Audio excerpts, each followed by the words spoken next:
Hello everyone, I hope you're having a wonderful day. Today I'm going to be painting and talking a bit about this Supervision watercolor set I've received from an Amazon shop. They also sent a couple other things, but that's for future videos, so stay tuned for that. Links are down below in the description. A little disclaimer, everything I say in this video is just my own honest opinion. They didn't pay me to say anything good about these watercolors. So let's get started. Supervision is a brand that's rather new in the West. I was not able to find much information about it, and for curious cats like us, me and you, it's a bit of a bummer. So if you know more about the brand, please comment down below and let us know.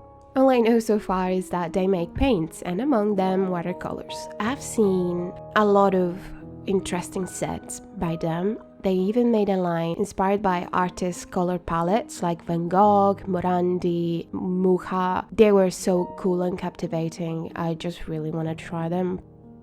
I've seen a couple people using them and they look really interesting. But I've never seen really people using their normal watercolors, the standard set. So here I come to tell you what I think about them. This set comes in a beautiful wooden box with a magnetic lid. I wasn't so optimistic about the strength of the magnets, but they hold the lid quite well in place, so well done! It's a pity the lid is dark. If it was white, it could have been used as a mixing area, but like this, you can really see the colors well, so it can't really be used for that. I was surprised to see how well the pans are stuck in the palette. I wasn't expecting them to fall, but it's the opposite. It's actually really difficult to get them out. I had to use a spatula.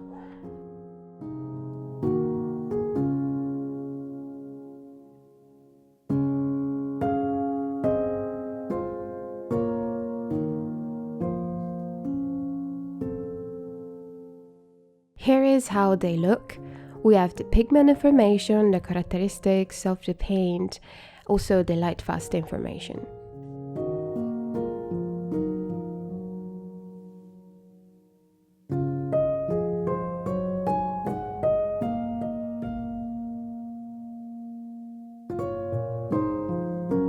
The label is also a sticker, so it's easy to store if you want to keep it like I do.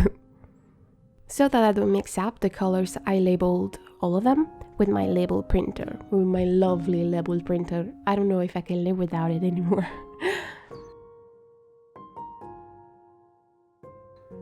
The paint does not appear to be shiny or sticky, thing which often happens with artist watercolors. The only other brand that I've tried that looks matte in the pan format is Lukas. Soothing Grey watercolors instead often look like this, like Winsor Newton Cotman's range.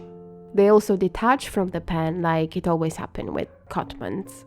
This happens because the paint shrinks in the pan, so it falls, but after you use it for a while, it don't fall anymore. In this set, there are 24 watercolor pans, and I quite like the selection of colors that they choose. There aren't many greens, which I like because greens a secondary color, and with all the reds, the blues and the yellows, you can mix a ton of greens. I also love that there is no white because it's a color that not many people use, so I'm happy about that. I swatched them wet on wet to know how well they flow. As you'll see later, the flow is pretty good. The colors are pretty bright and vibrant, and the color shift is not much when they dry. To be honest, the pigment information written on the label seems a bit off.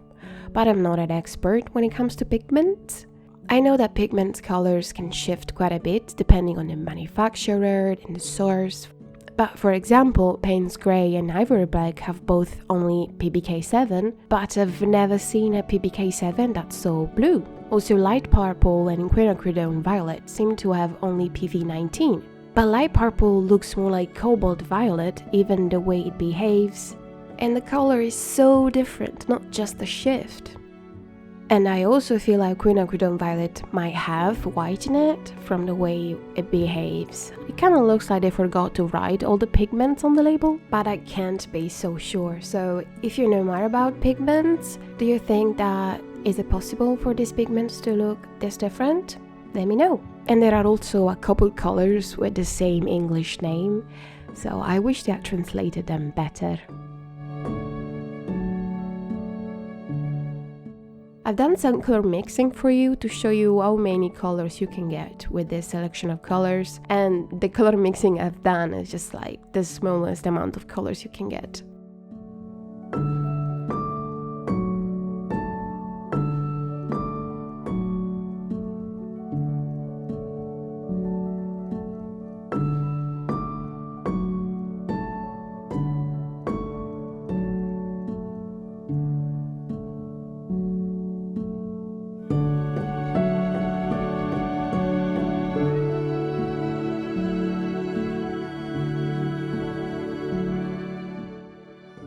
I only started to use them recently, but so far I have very pleasant experience with these watercolors. They have a couple of good characteristics that make them very nice to use. The colors are beautiful, the color shifting is minimal, and the flow is pretty good, and they layer well.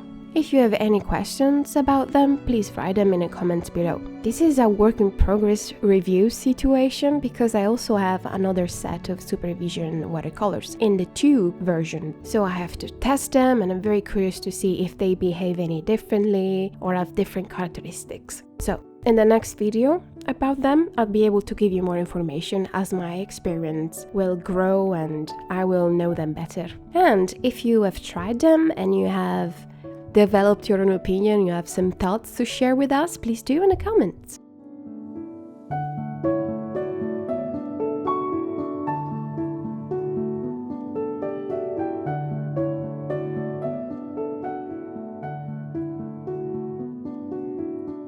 It's August, so it's already Halloween for me, and I am watching a lot of Tim Burton's movies, so have you recognized what am I painting yet? It definitely doesn't look like her, but I still like it, and I like the vibe overall. Are you ready? It's Winona Ryder in Edward Scissorhands in the beautiful scene of the high sculpture. You know, very cute moment. Oh, I can't wait for autumn to be here.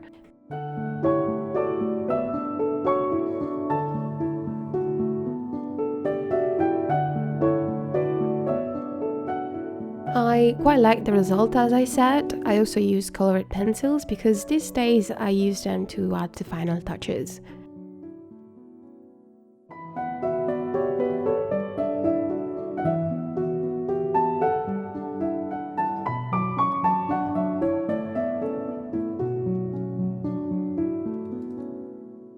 That's it for this video. Thank you so much for watching, and bye bye. See you next time.